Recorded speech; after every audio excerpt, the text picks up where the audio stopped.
Abrimos una vez más el portón de esta fábrica que es el campo, la industria verde, para mostrarles grajeas de la realidad agroindustrial argentina y grajeas fuertes en el programa de hoy.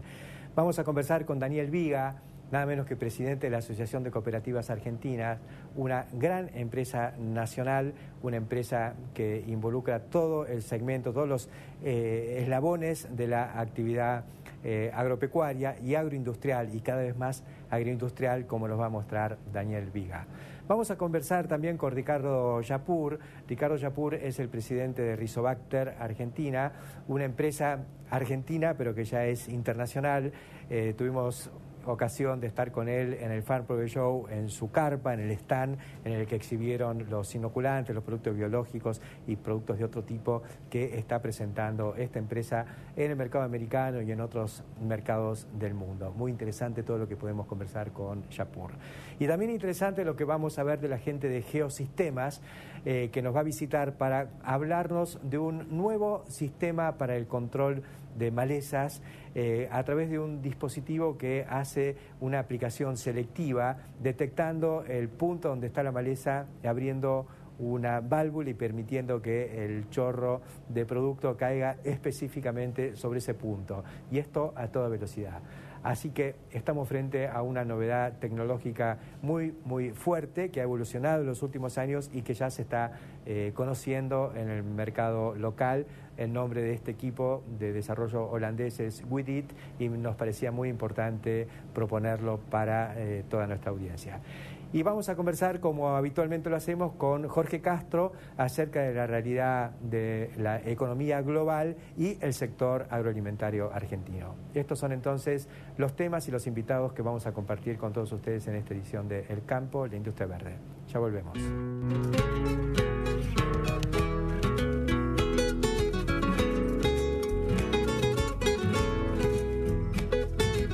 Iniciamos esta edición del Campo, la Industria Verde, presentando al actual presidente de, yo diría, una de las compañías argentinas más importantes. Se trata de ACA, la Asociación de Cooperativas Argentinas, y cuando digo una de las empresas más grandes de la Argentina, me refiero a todos los rubros. No hay muchas que facturen. ¿Cuánto, Daniel Viga? Y este año, el cierre de balance, el 30 de junio, anduvimos en los 5.000 millones de dólares. 5.000 millones de dólares. Piensen a ver qué empresa multinacional o nacional está en esos niveles de facturación en la Argentina. Una evolución tremenda, porque esto hace unos años no era así. Bueno, justo este año cumplimos 90 años de vida acá en la República Argentina y fue un año récord en los 90, porque hemos comercializado 14.200.000 toneladas entre cereales y oleaginosos, y más todos los insumos para esta producción nos llevó a esta facturación. Claro, de ida y vuelta. Va por un caño los insumos y por el otro vuelve el valor agregado de esos insumos, que es la producción. ¿Usted qué se dedicaba antes de ser presidente de ACA? Que es me dedicaba y me dedico, soy productor agropecuario en la Marcos Juárez, provincia de Córdoba. Ajá. ¿Siembra? Sí, hago toda siembra de trigo, maíz y soja. Ajá. ¿Y le gusta la tecnología? Totalmente, soy creo que un fanático de la tecnología. Ahí nació la siembra directa, ¿usted está en eso? Sí, totalmente, tengo lotes con más de 30 años en siembra directa. Es más, mi padre fue uno también de los precursores en la zona de siembra directa. Ahí también es un poco la cuna de la agricultura de precisión. Sí, exactamente, y en este caso la Cooperativa General Paz de Marcos Juárez lleva la bandera de agricultura de precisión. En este momento estamos ya superando las 15.000 hectáreas con asesoramiento de un departamento técnico específico sobre el tema. Y la cooperativa es una de las socias de ACA. Es una de las socias de... ¿Cuántas cooperativas hay? ACA en este momento tiene 156 cooperativas adheridas. Esto, con sus sucursales, estamos en 600 poblaciones del interior del país. Esto significa que 50.000 productores están operando con la Asociación de Cooperativas Argentinas. Claro, uno dice es una empresa muy grande, de 5.000 millones de dólares, pero con una base de sustentación muy fuerte en 50.000 productores. Exactamente. Y en esos hay productores pequeños, medianos y grandes. La mayoría son pequeños y medianos, y últimamente la tendencia ha sido que muchos productores grandes se han arrimado a las cooperativas nuestras. Qué interesante. Han puesto foco en lo que es el agregado de valor, más que en la exportación o en otro tipo de negocios. El nuevo plan estratégico de la asociación, desde hace unos años atrás, lo hemos definido como darle valor agregado al grano antes o después del mismo. Sí. Comenzamos en una primera etapa con el tema de fertilizantes. Hoy ACA fabrica en el país superfosfato simple, también fabrica WAN en nuestro país, más todos los agroquímicos. Hemos desarrollado un laboratorio biotecnológico en Pergamino, más los semilleros de grueso y fina. Eso es antes del grano. Y después del grano ya estamos con algunos emprendimientos. El caso de San Luis, que es de cerdos, con 1.000 madres, hay unas 15.000 cachorros en la población, donde más allá de hacer carne, con todo lo que es desperdicio, los purines del cerdo, vamos a producir energía eléctrica. Ajá, con biogás. Con biogás, más o menos estimamos producir 2,5 mega de electricidad. Que eso es para el consumo propio y además para subir a la red. Nosotros vamos a consumir tal vez un 25-30%, el resto es para la red nacional, para interconectado nacional. Para que se entiendan números, tal vez lo que podemos colgar en la red equivale más o menos a alimentar una población entre 4 y 5 mil habitantes. Qué impresionante. Eso de los desperdicios del cerdo de esa granja. Pero creo que además los desperdicios del cerdo van a usar maíz picado también, ¿no? En los digestores. Nosotros con biomasa, una vez que se obtienen todos los desperdicios del cerdo, van a 4 biodigestores, 2 primarios, 2 secundarios. Todos los días se le agrega picado de maíz. Y ahí vamos a producir el gas metano, que marchan 2 motores para producir la electricidad. Con el agua caliente de los motores es lo que calefacciona el nacimiento de los cerdos. Y el resto que quedan los biodigestores se extrae cada 45 días y se esparce en el campo, que es fertilizante. En este caso contiene nitrógeno, fósforo y potasio, que va a los campos de producción de semillas que tenemos en el lugar. O sea que es un emprendimiento totalmente integral y muy amigable con el medio ambiente. Qué interesante. Y el otro gran emprendimiento que ya está en marcha, la construcción de la planta, es una fábrica de bioetanol. La estamos haciendo en Villa María. Vamos a moler más o menos unas 300.000 toneladas de maíz anuales, una producción estimada en los 150.000 metros cúbicos de etanol, más el DDGS, que es el maíz destilado, que vamos a producir en feedlot y leche. O sea que rompemos un poco la dicotomía comida versus combustible. En este caso ahí vamos se integran los dos. Y el tercer derivado, que es gas carbónico, estamos en tratativa de capturarlo para la industria de la gaseosa. Ajá. Y toda esa parte de alimento del subproducto de la planta de maíz se canaliza a través de una unidad también de negocios de ACA, que es la parte de alimentos balanceados. Exactamente. Nosotros tenemos, dentro de las actividades que desarrolla la asociación, tiene alimentos balanceados, tiene concentrados. En este momento estamos asistiendo a 40 fábricas de balanceado con los concentrados, lo hacemos en ACA, y van a las cooperativas de base por el tema de distancia, flete. También estamos abasteciendo en este aspecto. En el caso tanto de criadores de cerdos como de la planta de etanol, ¿lo hace ACA como entidad o son algunas de las cooperativas de ACA que invierten para estos proyectos? En el caso de cerdos, lo hace ACA para integrarlo a su frigorífico de Justiniano Posse. Ajá. Ah, tiene frigorífico también, así que llega... Frigorífico de cerdo y frigorífico vacuno. En Justiniano Posse de cerdos, y bueno, comercializamos en Buenos Aires todas carnes frescas. Ajá. Y el frigorífico de carne vacuna está en Vietnam, en Río Negro, que es habilitado para exportar a la comunidad inclusive este frigorífico. En este caso los cerdos lo hace ACA, la primera etapa. La segunda etapa, que es duplicar la cantidad de madres, todos esos cachorros se van a entregar a cooperativas con productores que cumplan un protocolo. Esos productores pequeños y medianos, que sus hijos tal vez no tengan cabida hoy en la explotación, van a poder quedarse con los papás. Esa carne va a ir al frigorífico para integrarlo. Y el caso de bioetanol en Villa María, este es un emprendimiento sí muy federal. Son, aparte de acá, 63 cooperativas primarias que son socias del emprendimiento. Desde Avellaneda del Norte de Santa Fe hasta Viedma, tenemos toda la Pampa Húmeda, 63 cooperativas. Y el estatuto propio de esta cooperativa dice que los retornos que tenga esta empresa vuelven en efectivo a sus pueblos de origen, que son los socios del emprendimiento. Claro, o sea que no aportan grano, no aportan servicios, sino que aportan recursos, excedente financiero que luego vuelve... Aportan el capital y parte de muchas de ellas aportan el maíz que va a ir para la molienda. Es impresionante. ¿Más proyectos en esta dirección o está todo focalizado, bueno, para etanol, cerdos? Sí, tenemos en carpeta unos 6 proyectos más, de los cuales depende de nuestra capacidad financiera de crédito que vamos consiguiendo. Por ahora estamos de lleno en estos dos proyectos. Que no se olvide, ingeniero, que en el caso de etanol estamos en una inversión de 130 millones de dólares. Bueno, somos muchos, pequeños y medianos, pero nuestra billetera no es de muchas multinacionales que tienen casas matrices que tienen otro tipo de financiación. Pero no obstante, seguimos ese camino, seguimos creciendo y tenemos proyectos muy, pero muy interesantes, especialmente uno para el sur del país. Ajá. Se trata, lo puedo contar, porque nuestras cooperativas lo saben, estamos en un proyecto de Malta a través de Cebada Cervecera. Ajá. En el sudeste En el sudeste de Buenos Aires. Ahí veríamos todo el tema logística, primero de las cooperativas y los productores, y luego la producción de Malta para exportación, 100% exportación. Es el proyecto que está más avanzado.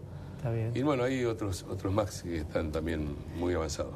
Bueno, la verdad que sorprende el dinamismo, la visión y esta definición de objetivos.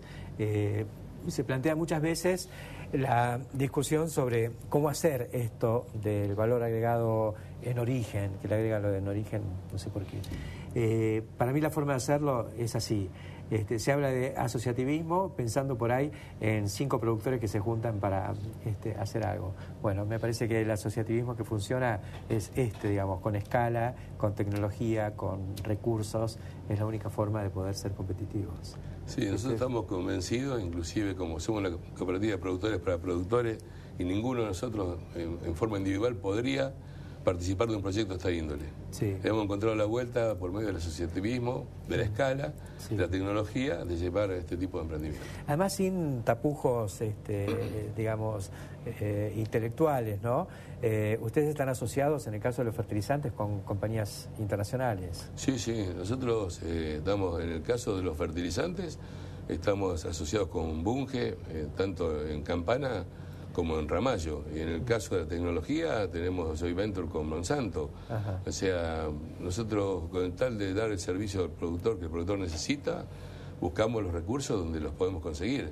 Nosotros somos conscientes, totalmente conscientes, que solos no podemos llegar a tener una planta de WAN como está en Campana, ni de superfosfato simple como... Ramallo. Pero sí podemos participar y asociarnos y llegar a nuestros productores con nuestros productos totalmente nacionales. Linda visión, me encanta. Muchísimas gracias, Daniel Viga, por acompañarnos en esta edición del Campo en la Industria Verde, y enseguida volvemos.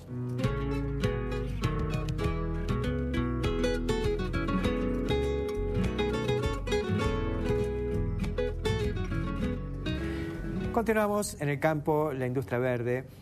Uno de los eventos del año, las cosas sorprendentes en lo personal, digamos, fue haber ido al Farm Pro Show y encontrarme de pronto con un stand de una empresa argentina.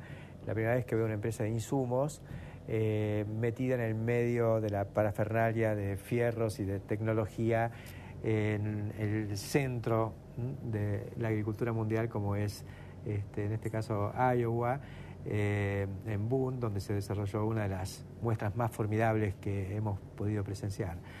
Por eso nos pareció interesante recoger un poco todo lo que se vivió allí y ver dónde estamos parados hoy con Ricardo Yapur, que es el presidente de Rizobacter Argentina, la empresa a la que me refiero. Ricardo, te felicito por esa audacia, por ese emprendimiento, pero me parece que había bases firmes para poder instalarse ahí. Sí, buenas tardes. Gracias por invitarme. Sí, realmente nosotros, Estados Unidos fue el único país donde realmente fuimos hace muchos años cuando queríamos exportar con una cosa bien hecha, con un estudio de mercado. Y cuando digo bien hecha, es que nosotros muchas cosas las vamos llevando por intuición y vamos a un país, lo recorremos, lo miramos, hablamos con la gente y terminamos encontrando nuestro distribuidor. En cambio, en Estados Unidos conseguimos un señor que era un ex DuPont de muchos años y que estaba jubilado, y el señor nos hizo un estudio de mercado de las distintas compañías y nos hizo una serie de ensayos en distintas universidades, y fue él quien nos llevó allá por principios del 2000 a conseguir aquí en el distribuidor que tenemos hoy, ¿no? Ese distribuidor, después de 12 años, hoy es nuestro distribuidor en Estados Unidos y se sintió plenamente apoyado por nosotros y nuestra presencia en Estados Unidos. Tal es así que hace 15 días estuvo visitándonos y ya nos viene un poco con toda la información a ver qué hacemos, qué no hacemos, cómo vamos para el año que viene, a dónde vamos a ir, porque le encantó. No se pueden bajar. No, es verdad que no nos podemos bajar, pero lo que pasa es que los resultados fueron muy buenos. Recordemos que ustedes producen inoculantes para leguminosas, básicamente. El origen de la empresa, en 1977, el ingeniero Miguel Harman, que fue el fundador de la empresa, había hecho un máster en Estados Unidos sobre agricultura y se vino a la Argentina con la idea de empezar a producir inoculantes para alfalfa en ese momento y para tréboles. Y es como siempre digo, tenía un Fiat 1500, lo sacó a la calle y en ese garaje empezó a fabricar inoculantes. Sí. Y bueno, después vino la soja, él acompañó la soja, llegamos todos nosotros y se armó esta empresa que es hoy, que fabrica y produce y vende inoculantes.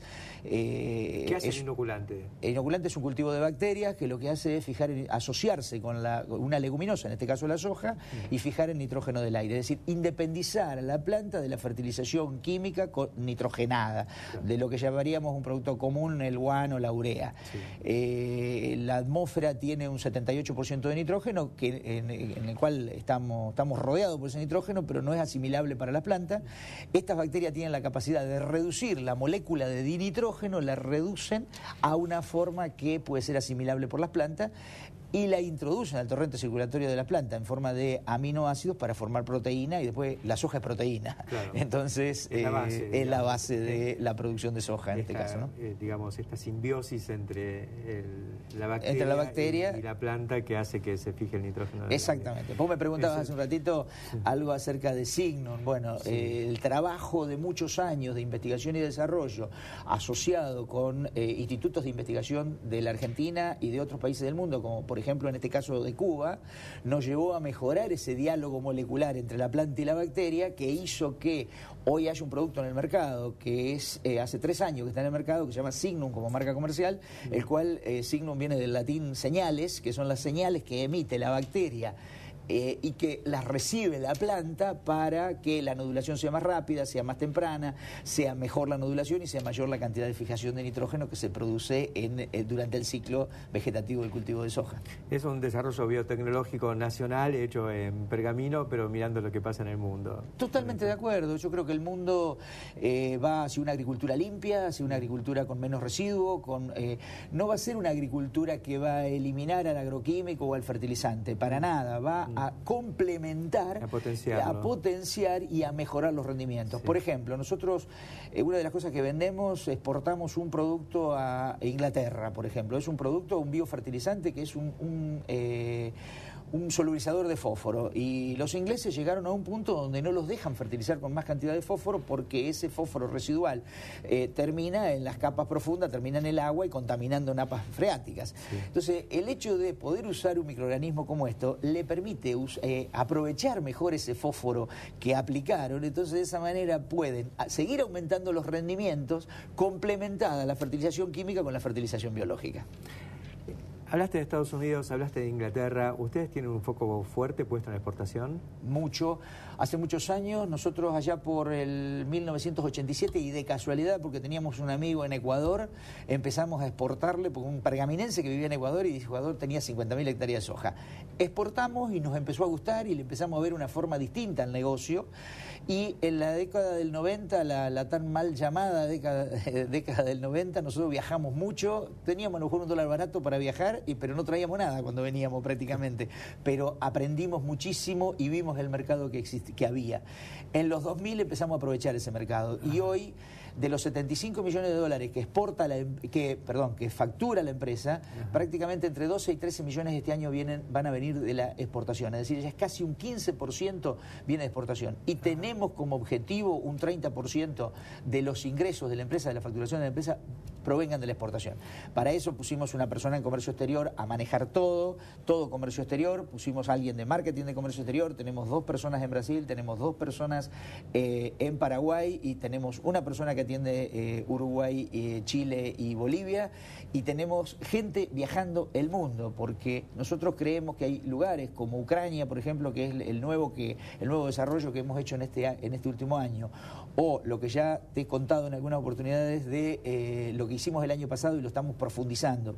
África, por ejemplo, Sudáfrica, Kenia, Nigeria, son países que necesitan de las tecnologías que nosotros podemos vender y bueno, y nosotros estamos dispuestos a salir al mundo, a la aventura de salir al mundo a vender esta tecnología. Que es notable porque, claro, el mercado interno puede crecer, pero da la impresión de que tenemos el mundo a disposición, porque hay todavía mucha gente que no conoce estos productos, que no los usa, y muchas tierras además disponibles en otros lugares. Muchísima tierra disponible, y más cuando vos ves el mundo necesita comida. Hoy tenemos precios muy altos, a lo mejor producto de la sequía de Estados Unidos, pero hasta el año pasado los precios eran muy buenos y eran precios de demanda. Esos precios de demanda se producen básicamente porque el mundo está empezando a comer y a comer bien.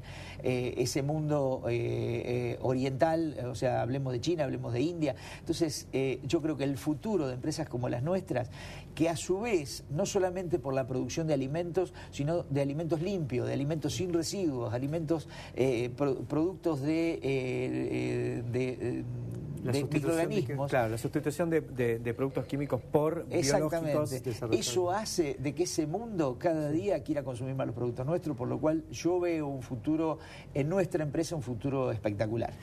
Otra cosa que también fue un fenómeno fuerte este año, que viene desde hace relativamente poco tiempo, pero que este año explotó, es el del tratamiento profesional de semilla, o la semilla profesionalmente tratada. Y he visto que la compañía está en convenios con otras para hacer esto. Esa fue una idea brillante que nació en los laboratorios de Syngenta en Basilea. Ajá. En el 2006, en un momento que los visitamos, nos dijeron, acá nosotros queremos salir con la soja pretratada y la soja inoculada. Y nosotros, con nuestro paradigma de ese momento, le dijimos, no, pero el inoculante no vive más de 24 horas sobre la semilla. Ese problema de ustedes, nos dijeron los suizos. Hagan lo que ustedes sean. Si ustedes quieren un mercado tan grande como es el de que lo que se va a llamar soja plenus, que es la soja pretratada con insecticidas, con fungicidas, con nematicidas, lo ideal es que tengamos un inoculante que sobreviva sobre eso mínimo 60 o 90 días.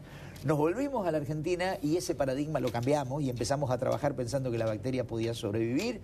O sea, lo imposible es algo que alguien no se propuso nunca, siempre dicen los de marketing, ¿no? Sí. Y bueno, y así trabajamos, y en el proyecto de Syngenta era en el 2010, estar con el proyecto en el mercado, y un gerente que tenía, que era Horacio Busanello, dijo, yo quiero ser el primero y quiero estar en el 2009, y en el 2009 lanzamos el producto. Ajá. Y hoy... La bacteria sobrevivía. La bacteria, pudimos hacer que la bacteria sobreviva entre 60 y 70 días de acuerdo a los distintos cócteles de agroquímicos que le ponemos sobre la semilla o de fitosanitarios, de los distintos fungicidas o insecticidas.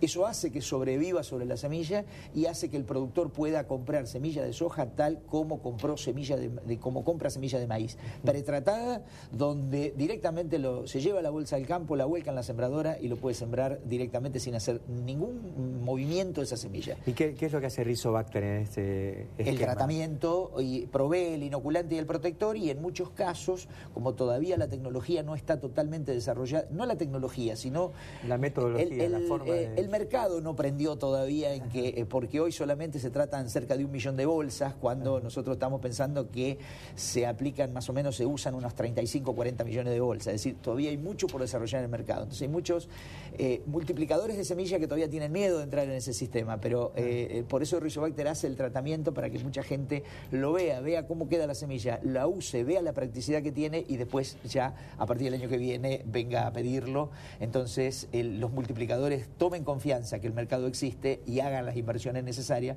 para poner las máquinas específicas para hacer este tratamiento. ¿Ustedes tienen esas máquinas? Nosotros importamos las máquinas o las importan directamente el multiplicador. Nosotros si las importamos para hacerle un favor, no porque hagamos ningún tipo de negocio, porque no vendemos máquina para nada. Lo que pasa es que como somos importadores y exportadores y tenemos saldo importable, entonces a muchos que no están ni inscriptos, a lo mejor porque no están en este negocio de la importación o la exportación, le traemos una máquina, le cobramos los costos y le traemos la máquina para que ellos directamente la... Y hacen el tratamiento con el producto de ustedes, el producto más nuestro más los productos de Syngenta. Ajá. Exactamente. ¿Ustedes aportan algún otro producto aparte del biológico para el un protector, el biológico y un protector. Y después se ¿Qué es ingesta... el protector? El protector es un medio muy rico en azúcares y en protectores para evitar que se deseque la bacteria. O sea, la bacteria normalmente se muere porque se seca sobre la semilla. Entonces esto lo que hace es la protege y la cuida y la encapsula como para que no se muera y viva los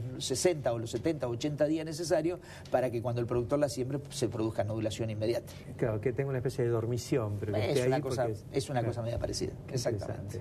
Y todo eso desarrollado por ustedes. Todo desarrollado por nosotros y todo desarrollado en Pergamino junto con combinaciones o acuerdos con universidades, con distintos centros de investigación. ¿Cuánta gente trabaja en Rizobacter hoy? En Rizobacter trabajan casi 300 personas, pero lo más importante de Rizobacter es que, como por la génesis de la empresa, esta empresa era una empresa que tenía un único dueño en su momento, entonces él todo lo que ganaba lo reinvertía en la empresa. Este hombre desafortunadamente muere muy joven, allá por el 97, pero nosotros nos quedamos con esa idea y hoy del total de lo que la empresa gana año a año, un tercio va impuesto a la ganancia, un tercio se redistribuye entre los socios y un tercio se reinvierte en la empresa, porque nosotros estamos convencidos que haciendo una empresa fuerte y poderosa, los socios también pueden ganar mucha plata, que es el objetivo final de toda empresa. Se lo ve bien, se lo ve fuerte, audaces y encarando el mundo. Pero yo creo que es la única forma, creo que este país te da muchas oportunidades en ese sentido y creo que las empresas también lo pueden hacer. El otro día nos entregaron un premio y cuando nos entregaban el premio yo decía... en Argentina se puede, o sea... no fue un premio cualquiera. No, es un muy lindo premio a la innovación, por eso me gustó mucho, porque es un premio a equipos de trabajo, no es un premio a una persona, y cuando se integran los equipos de marketing, de investigación, de desarrollo, de venta, se integra toda la empresa. Entonces creo que ese premio es un premio fantástico que nos entregó el diario La Nación junto con el Banco de Galicia.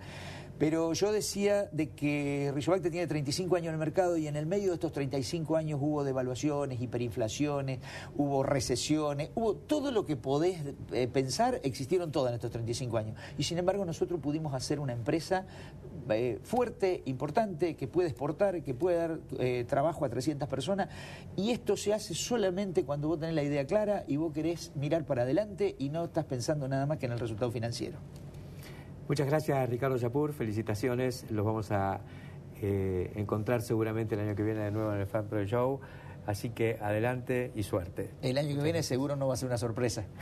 No, pero bueno, con algo nos vas a sorprender sí, seguro. Seguro. Enseguida continuamos.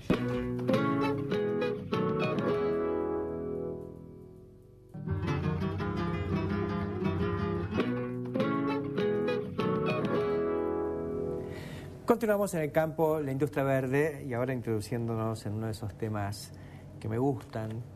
Vamos a hablar de tecnología, vamos a hablar de fierros, pero de fierros vinculados a lo que genéricamente se debe llamar la agricultura de precisión, la agricultura por ambientes.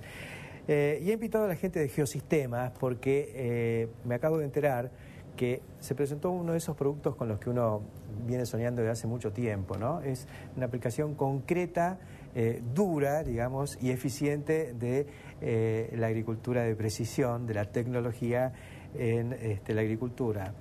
Estamos con Fernando Sánchez, que es el director comercial de Geosistemas, y Marcelo Laspina, que es el gerente comercial del área agrícola. Y les voy a contar, lo que ellos han presentado es un sistema, yo lo llamaría de manchoneo automático para control de malezas, que funciona como nos lo va a explicar Marcelo Laspina. Correcto.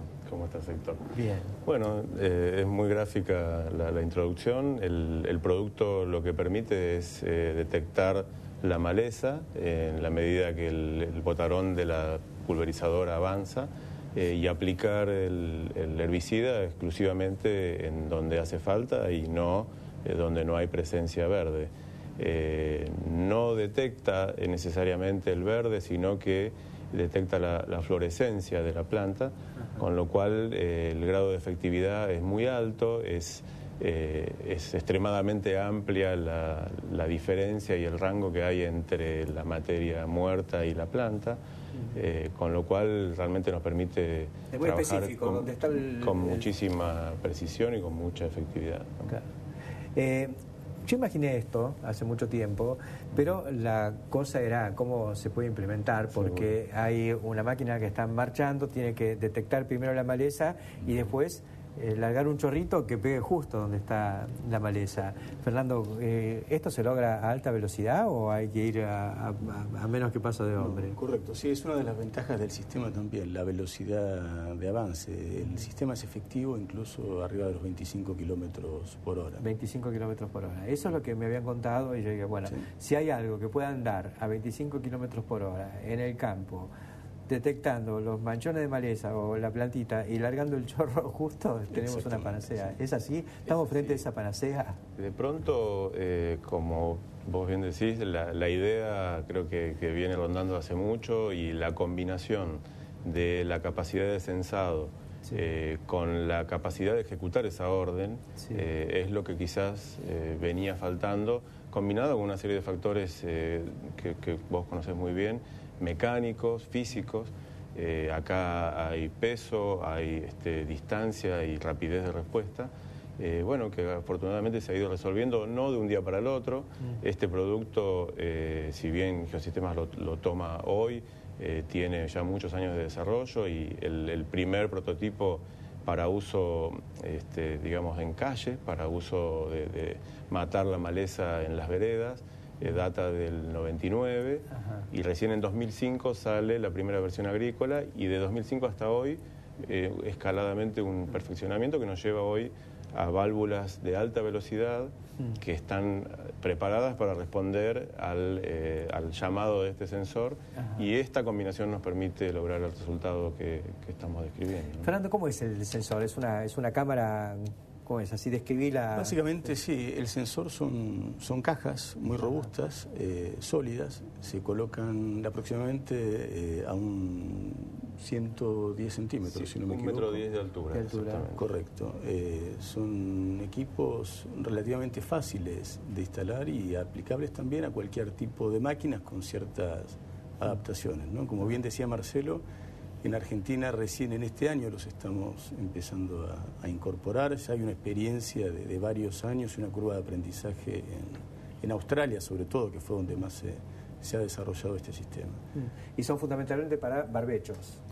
Es exclusivamente para barbechos como está concebido. Sí. De pronto el mismo principio se podría aplicar en positivo, a la hora de poder hacer un tratamiento sobre el cultivo. Sobre la planta. O sea, en positivo diríamos, en negativo es aplicarlo sobre la maleza, en positivo es sobre la planta. Exactamente. Claro. O sea, la realidad es que luego agronómicamente esto abre la mente y las opciones a una variedad interesante de posibilidades. Ahora, yo me imagino, tenemos una cámara que sensa, tiene que ser, porque va 1 por metro. 1 por metro. A 1,10 de altura, pero 1 por metro. Sí.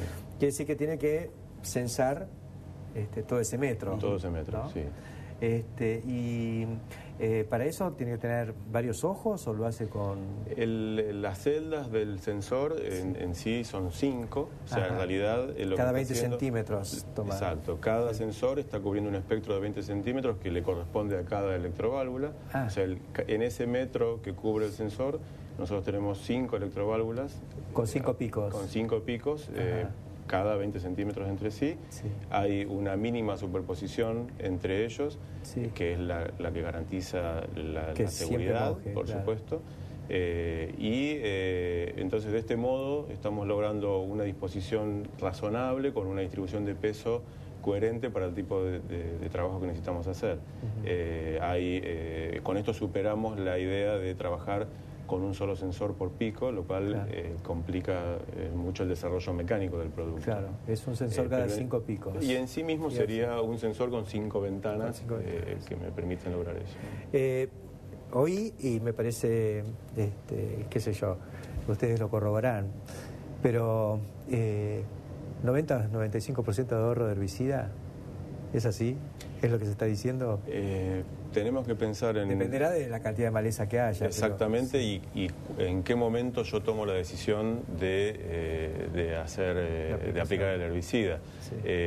Nos abre el juego a una opción de, con un porcentaje de maleza bajo, hacer una aplicación eficaz, ahorrando sin duda un 90% de producto. Claro. O sea, el rango está entre un 70 y un 90. Sí.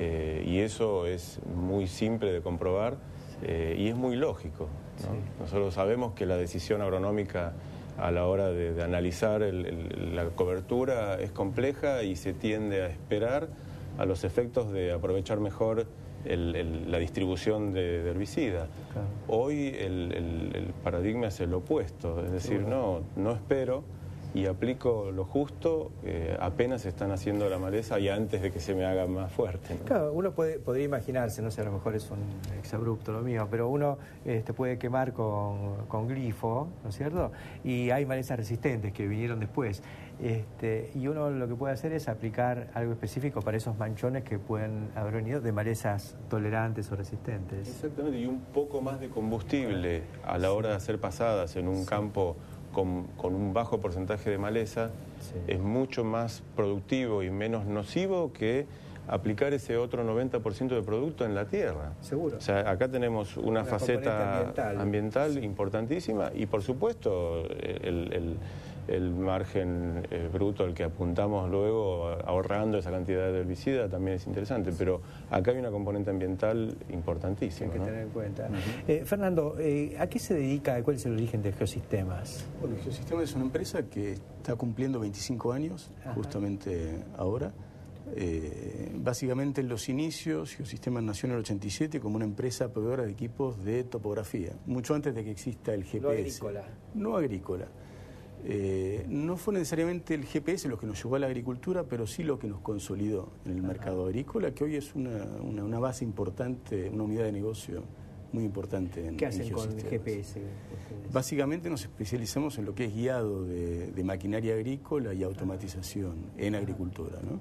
Y en otras áreas, bueno, en topografía, sistemas GPS para obra civil, para ingeniería, sistemas GPS para navegación satelital, también desarrollamos mapas digitales. O sea, si bien estamos en distintos negocios, hay un común denominador en nuestro trabajo que tiene mucho que ver con el GPS. Y la agricultura dentro de la estructura de negocios de Geosistemas es muy importante. Es importante. Y una unidad histórica y de algún modo ligada a esta filosofía también del aprovechamiento y del uso racional.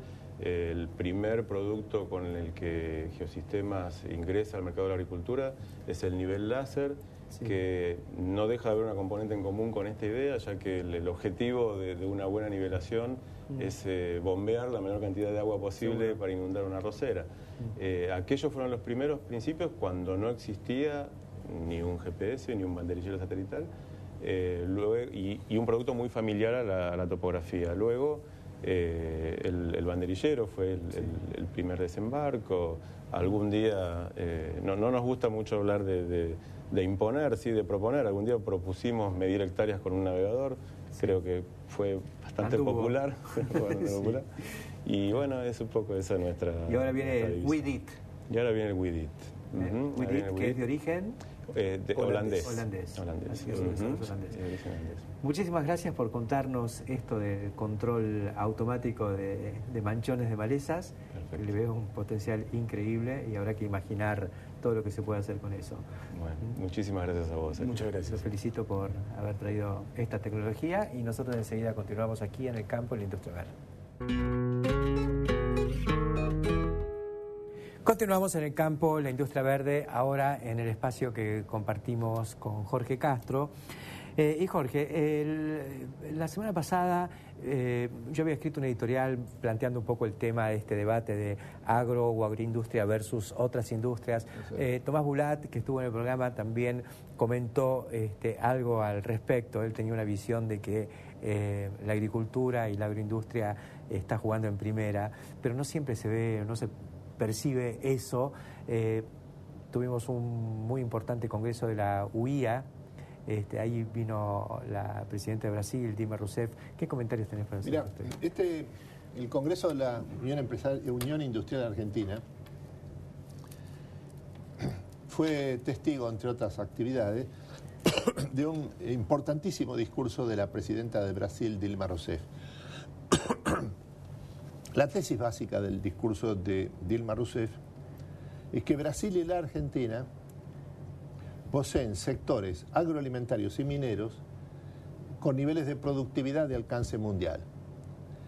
La tarea histórica que tienen los dos países en los próximos 10, 20 años, dijo Dilma Rousseff, es lograr ahora que los niveles de productividad, competitividad que ya han conseguido en los sectores agroalimentarios y mineros sean acompañados por niveles de productividad, competitividad semejantes en la industria manufacturera, tanto de Brasil como de la Argentina. Un poco al revés del pepino, de la percepción que tenemos los argentinos. Bueno, pero esta es la tesis básica de la presidenta Dilma Rousseff, en el sentido de que el sector agroalimentario de Brasil y el sector minero son responsables de lo esencial de las exportaciones brasileñas. El año pasado, más del 60% del total de las exportaciones brasileñas fueron materias primas. Y de ese total, prácticamente la totalidad fueron exclusivamente dos rubros. Uno, mineral de hierro, proveniente de la industria minera. Y número dos, soja, proveniente, como es notorio, de la agricultura brasileña.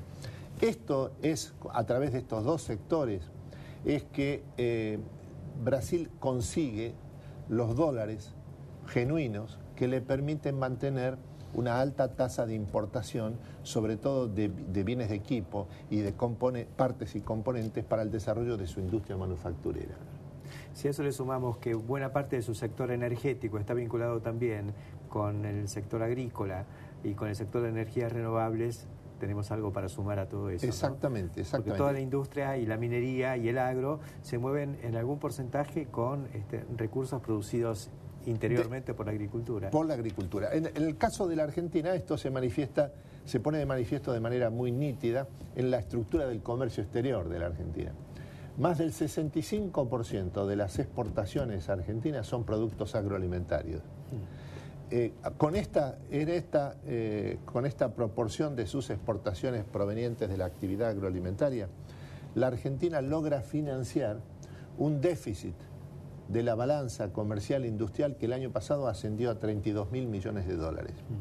En otros términos, la Argentina tiene un extraordinario superávit de sus cuentas externas gracias a su producción agrícola, que tiene niveles de productividad, competitividad, que está entre los 3 primeros del mundo. Y al mismo tiempo tiene un déficit en su balanza comercial industrial debido a la incapacidad de competir por el bajo nivel de productividad de su sector de la industria, sobre todo manufacturera. Y esa industria, además, cuando puede exportar, en general es porque está respondiendo a algún programa específico con compensaciones, subsidios y protección. Exactamente. Y en el caso del único sector de la industria manufacturera argentina que exporta sostenidamente, que es el de la industria automotriz, más del 70% de la producción de la industria automotriz radicada en la Argentina proviene de partes y componentes importados, sobre todo de los Estados Unidos y de Europa y también de Brasil. En otros términos, la propuesta de la presidenta Dilma Rousseff es realizar un intenso proceso de reconversión productiva de la industria manufacturera para lograr que ésta alcance los niveles de productividad, competitividad que ya ha alcanzado la producción agrícola, en el caso de la Argentina, su agricultura. Muchas gracias, Jorge, por tus comentarios tan aleccionadores para el sector agropecuario argentino, como lo has hecho hoy. Gracias, y enseguida continuamos con el cierre de esta edición del Campo en la Industria Verde. Me parece que hoy hemos tenido un programa que deja mucha tela para cortar en el marco de esta Argentina verde y competitiva, la de la segunda revolución de las Pampas. Nada expresa mejor lo que ha ocurrido, lo que sigue ocurriendo a pesar de todo, que lo que hemos conversado con Daniel Viga, presidente de la Asociación de Cooperativas Argentinas. Un ejemplo de lo que es, a mi juicio, el camino correcto de la remanida cuestión del valor agregado en origen. Muchos imaginan esto como la chacra autosuficiente, como la chacra que tiene su manejo de los rastrojos para producir biogás o de la bosta de los cerdos en la misma chacra y luego usar su propio fertilizante como residuo de ese proceso para sí mismo. Bueno, todo esto no es sustentable, no es competitivo. Sería sustentable teóricamente, pero no da abasto la capacidad financiera, la capacidad de gestión de un establecimiento.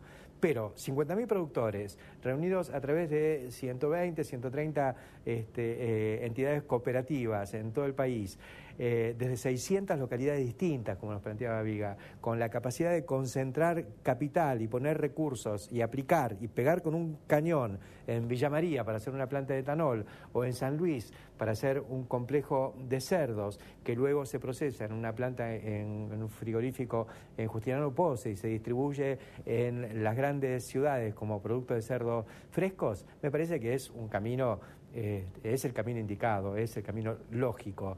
Escala, tecnología, capital, respaldo, sostén y una distribución del peso de estas nuevas actividades que son de mayor riesgo sobre las espaldas de 50.000 productores y no sobre la base de 4 o 5 chacareros bien intencionados y con mucho empuje, que me parece bárbaro que quieran encarar este tipo de cosas, pero que finalmente terminan quedándoles un poquito grande y muchos de esos proyectos entonces terminan a mitad de camino.